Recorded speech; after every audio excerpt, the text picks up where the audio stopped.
Hello, good morning! So, ayan. Nag-dinner kami dyan kagabi. Pang Christmas dinner.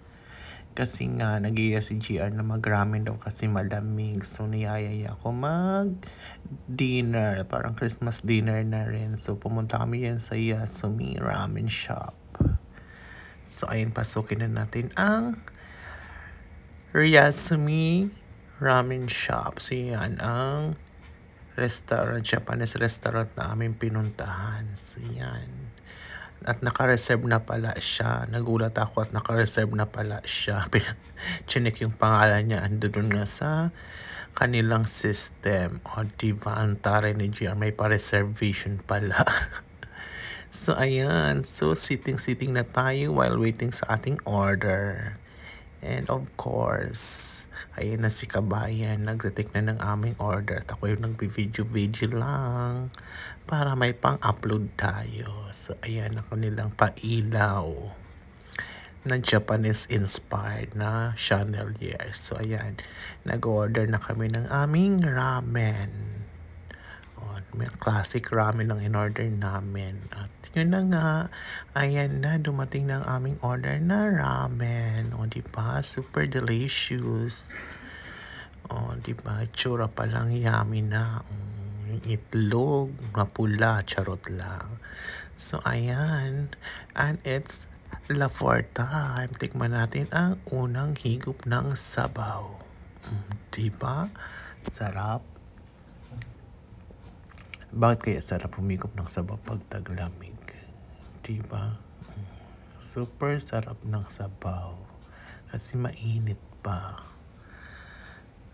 Sige, higupin natin ng higupin ang sabaw. And of course, try natin gamitin ang chopstick. Hindi naman ako marunong. Nahirapan ako. So, try lang. Trying hard. Diba?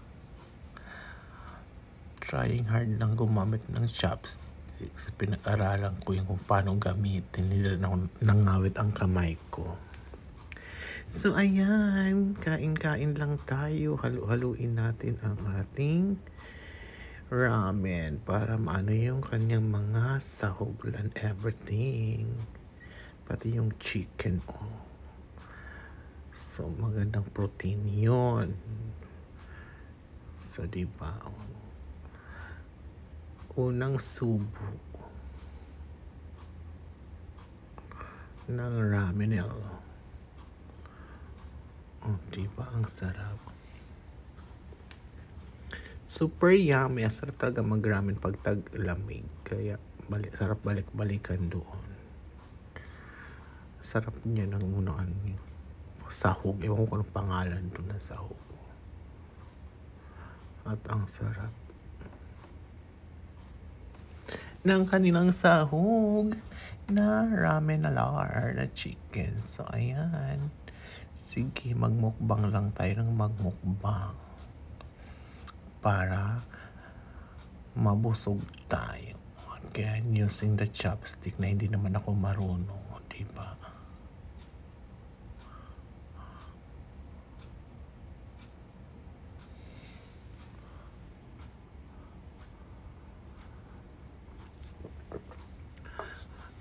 Sige, haluin pa rin. O, ayan.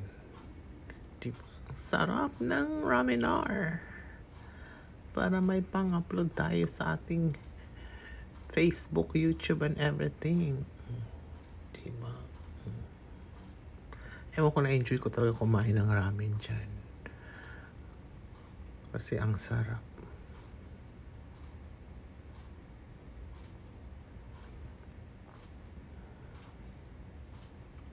Ng ramenar na yan. Baka ang sarap ng Japanese food, no?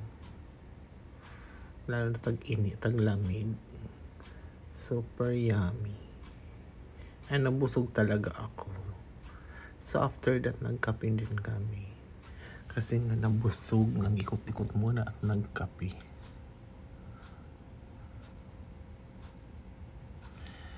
Diba, ang ganda ng ating ramen at ang sarap. Ang ganda ng restaurant doon sa loob. Kailangan magpa-reserve lang.